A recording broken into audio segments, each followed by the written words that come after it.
reminded me that I actually hadn't recorded anything on this car. So that was my bad. I just been so busy I didn't bother grabbing the camera, and I guess it slipped my mind. It's a Buick Skylark.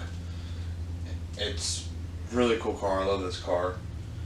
I was doing a turbo kit on it. I don't know how much I said in the last videos. It's been so hit and miss. I've been all over the place. But I've just been working like crazy and I haven't really been recording much.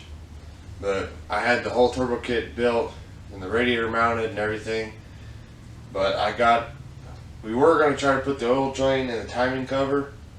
But unfortunately how low I had to mount the turbo without hitting all the accessories and stuff, I'm not sure if it would drain there.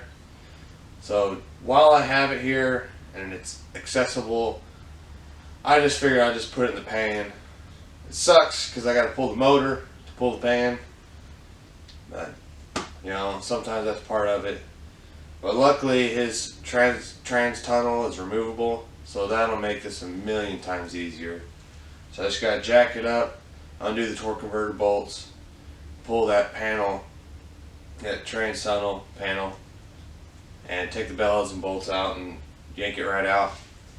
And I'll get that bung welded in the oil pan, and then I'm just going to put this thing back together. I got everything done that I could think of.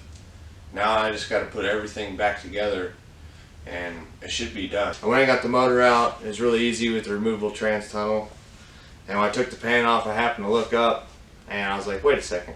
It's got ARP rod bolts. I'm like, that's weird. I'm like, why in the world would you put ARP rod bolts on a Gen 3 rod?